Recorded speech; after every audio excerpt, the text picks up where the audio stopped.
All right, everybody, welcome to the first screencast of Chapter 5. Chapter 5, we're going to start using a form of modeling that's called spatial voting models, sometimes geometric voting models. And the spatial here has to do with something we're all pretty used to in terms of talking about politics. We talk about people being on the left and people being on the right. So it's the same idea, except we're going to get a lot more precise about it. And there's a lot more mathematical stuff going on. But for us, most of that's going to be under the hood. Most of the math, we're just going to use graphical approach like this. We're going to have single dimensional models here at the beginning of the chapter, and then eventually we're going to add 2 dimensions.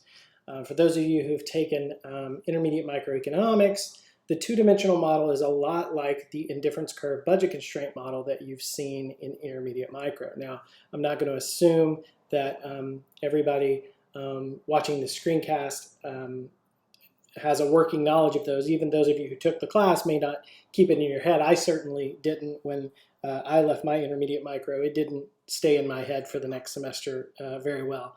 But if that does help, if you have had that class recently, so you'll know that all of these models are built on a similar utility model in terms of that the agent or the voter or sometimes the candidate has a utility function that they are trying to maximize. So we'll go through that here in Chapter 5.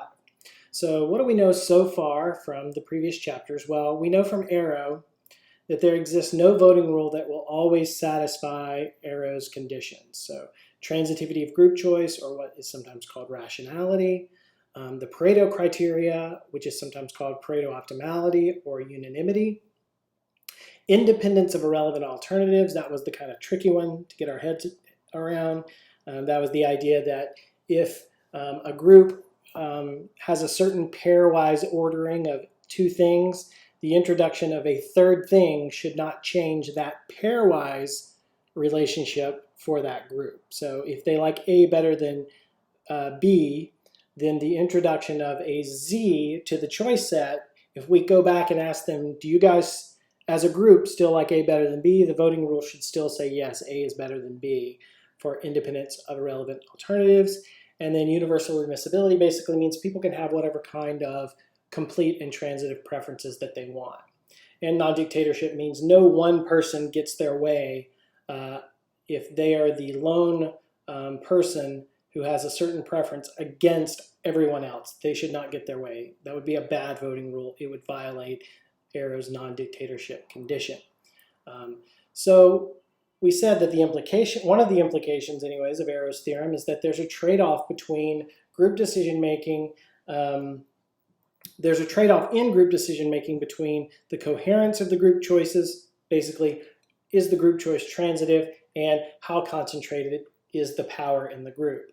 The closer you get toward dictatorship, meaning that fewer people get their way against the will of everyone else, the more transitive you are likely to get your group choices to be. The more transitive they're guaranteed to be, I should say.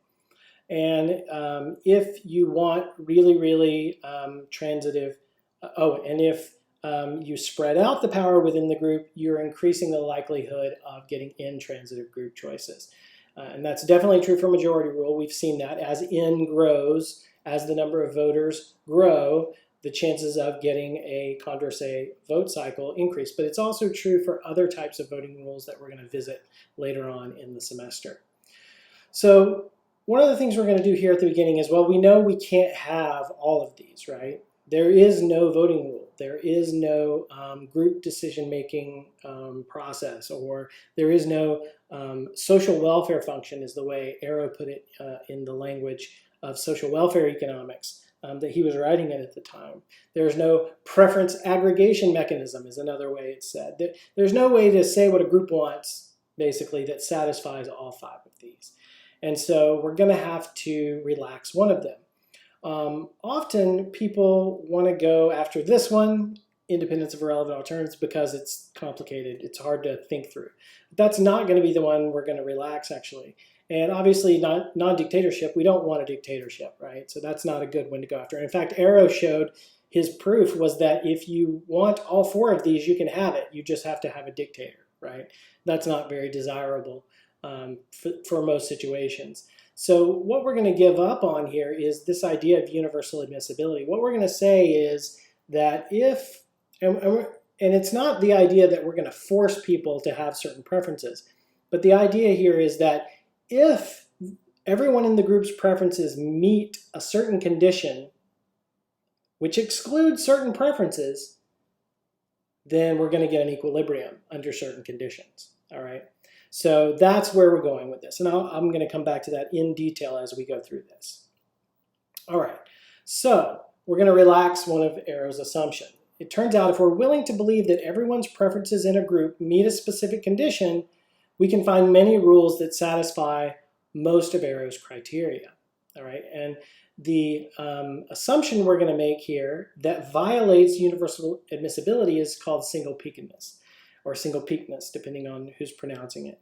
And there was a little bit about this in Chapter 4. I did have a question about it, gave everybody full credit for it, because the definition in Shepsle, the Black's single-peakedness condition, it's a little confusing, and it's much easier to understand when we do it graphically here in this chapter.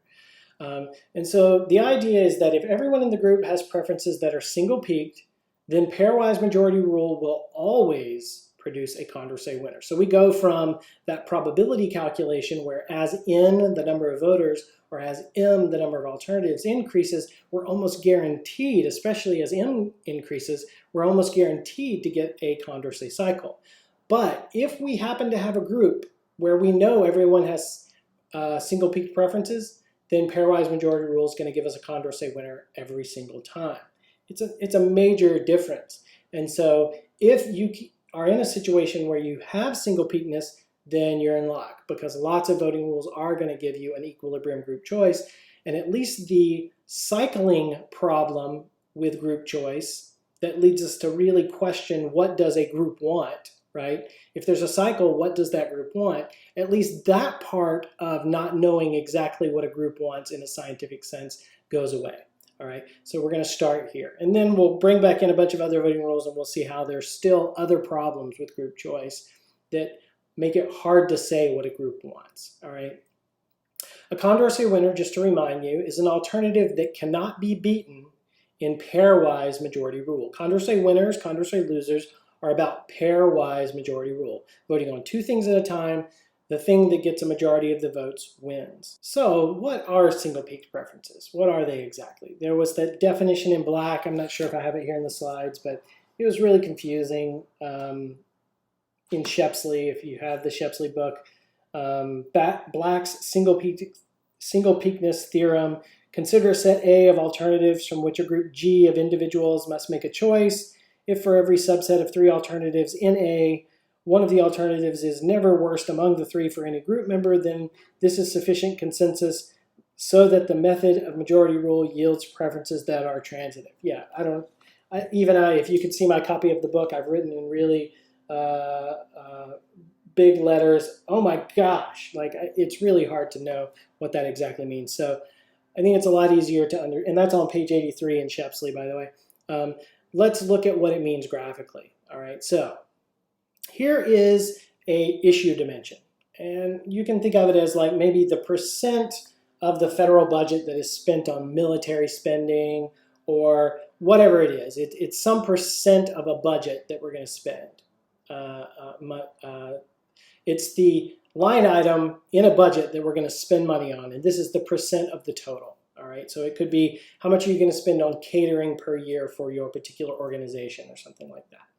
So this is what we call the issue dimension. All right, this is the dimension over which people are going to have preferences. And we're going to represent those preferences on the second, the vertical dimension, as utility, as a utility function. So the higher you are up here, the more utility the person gets. So let me kind of throw some people on here and show you what I mean. So here are 3 people. All right, so this person, let's say this person wants like 50% of the budget spent on, say, military spending, if this is the federal government. This person wants, it looks like about, I'd call that a little less than 25, maybe 22, 23%. This person wants maybe, let's call that, so that'd be about 75, let's call that 65%. of the budget, all right? That's what we're going to call their ideal point. If they had their way, if they were the dictator, that's what they would implement, all right? It is the point in the issue space that maximizes their utility. So if we draw in a utility function for voter 1 here, this dot is going to be the maximum utility on this function, right? So as we move closer toward their ideal point, their utility is going up until we get to here. And then that is the peak of their utility function. It is their ideal point in the space.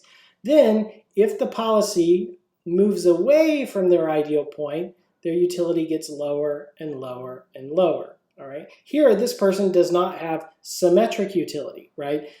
If you move away from their ideal point this way, they go downhill faster, right? So as you move this way, they dislike those policies more and more and more. As you move away from their ideal this way, they dislike those policies, but the gradient, the speed at which they dislike it as I move away is lower, all right? So all things equal, if I did 2 dots equal distance on either side for this person, they dislike the one on this side more. So if this is military spending, right, say that they're at 25%, they dislike 20% military spending a lot more than they dislike 30% military spending, all right? So that's one way to think about this non-symmetric utility. But we have a peak here, and this person is single peaked. Now, single peakedness is a property of all of the voters together. So I can't say yet that I have the single peakedness condition met. I know this person has a single peak, and as I move away from their ideal, the utility falls, all right? Let's put in voter 2 now, all right? Here's voter 2. This is voter 2's ideal point, all right? Voter 2 has an ideal point around 50%. And look, voter 2 has symmetric utility, right?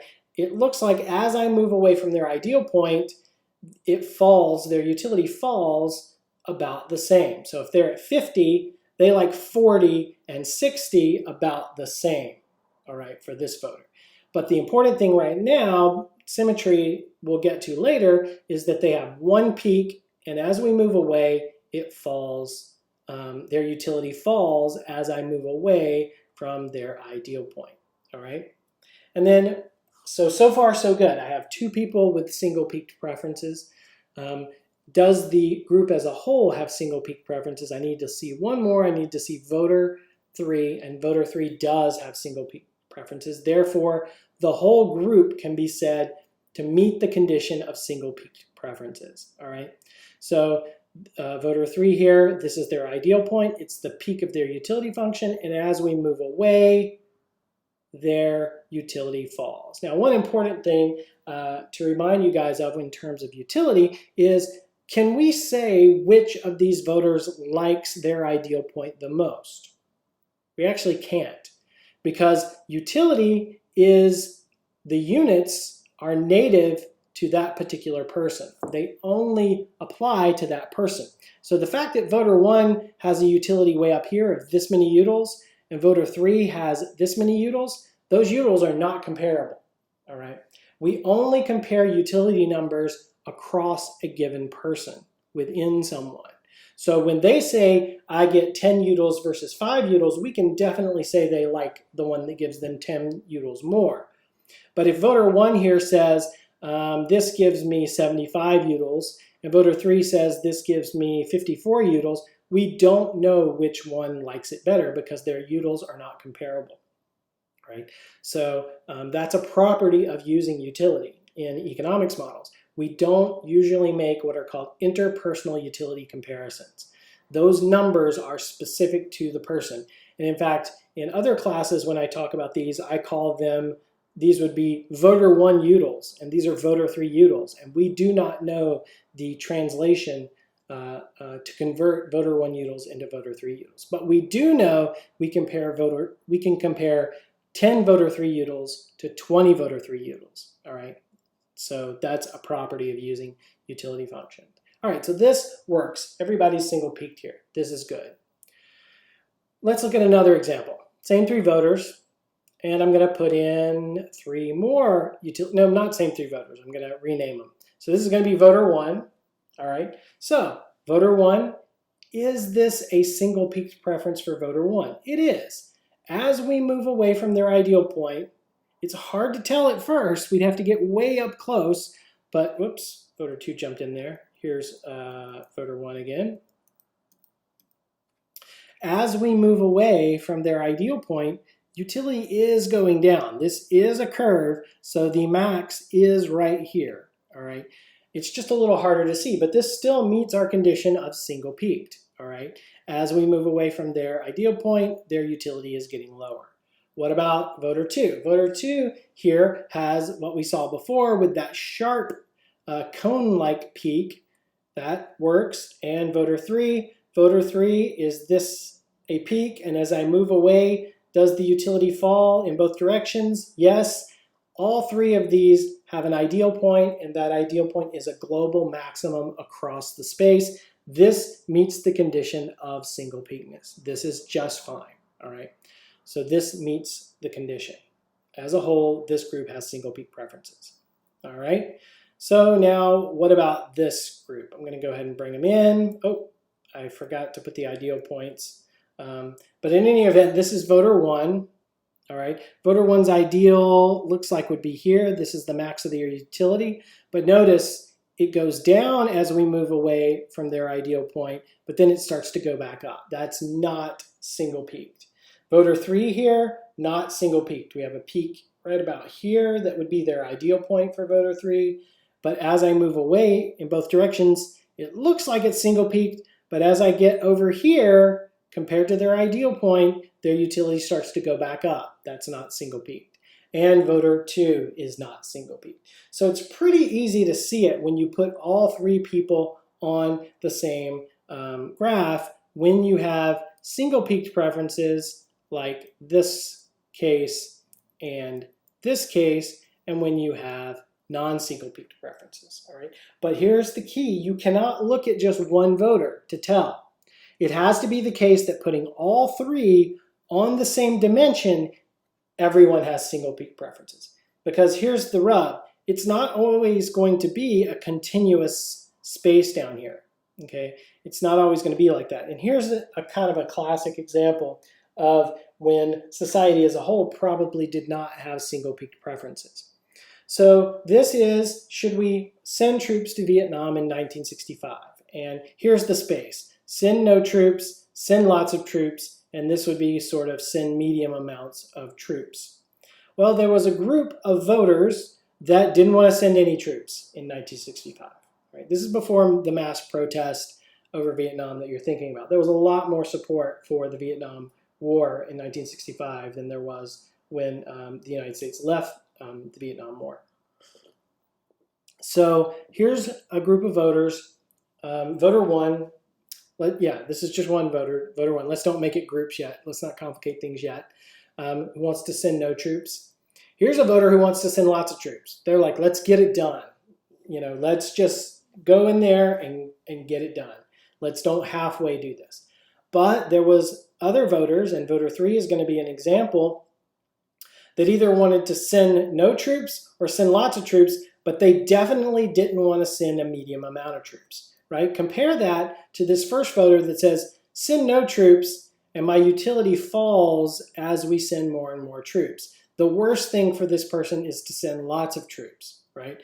So there's an ideal point, and the utility falls evenly as we move away from it, all right? We can't have negative troops, so that's why there's no other part of this, but this meets single peakness. Voter 2 here says send lots of troops, and as we move away from that ideal point, they like it less and less. The utility falls as we move away from their ideal point. But this third voter, they have an ideal point. Looks like I have send no troops, just a little bit higher. And as you send more and more troops, their utility falls. But they then pass some sort of inflection point where they're like, if we're going to send that many troops, let's send a lot of troops. Whoops. Let's send a lot of troops and get this thing done. All right. So this is a situation with that no matter how I try to rearrange this axis down here, let's say I have send no troops, send a medium amount, send lots. No matter how I rearrange them, I could not make all three of these people have single peaked preferences. There is a way that I could make voter 3 have single peaked preferences, right? I could just send lots of troops, put it in the middle, and send medium amount of troops and put it on the edge, and they would have a nice continuously falling utility function. But then one of the other voters, in fact, both of the other voters would then have non-single peaked preferences. So single peaked preferences for the group is about, do all the voters, in our case, all three, have single peaked preferences, like the two cases we saw here and here, all right? This is a violation definitely, but so is this, all right? This is also a violation of single peakness, all right? But if we do have single peak preferences, and for lots of things people generally do, especially when we're talking about how much of a budget to spend. People tend to have an ideal of how much they want to spend, and then as you move away from that ideal of how much they want to spend on that particular budget line, their utility falls. It may not fall symmetrically, it may not fall equally, but it usually falls, all right? So for lots of spending questions, people do have single peak preferences as a whole. If we have it, then pairwise majority rule will always produce a Condorcet winner. We get an equilibrium outcome. We do not get a Condorcet vote cycle.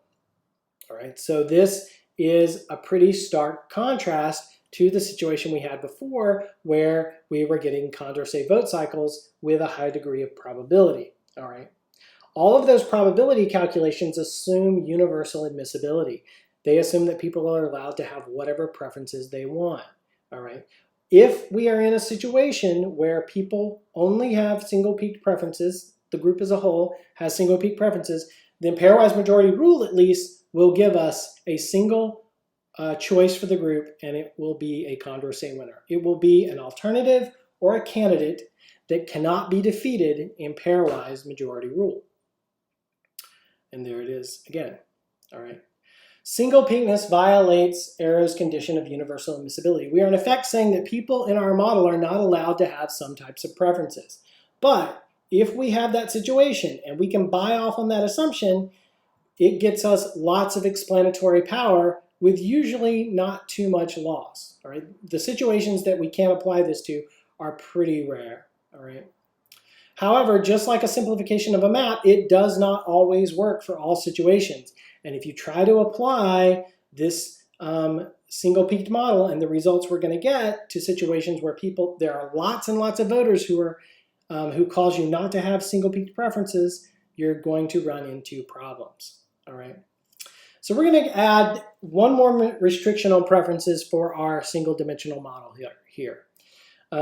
This one is just mathematical convenience. All of the results we are going to generate, all of the theorems that we're going to talk about hold even without this next restriction. This is just to make it easier on me to explain it to you, and it makes it easier for us to work with models so we can get a feel for how these models work. All right. Single peakness is different. Single peakness is a restriction on preferences that without it, we don't get any of the results that follow in this chapter.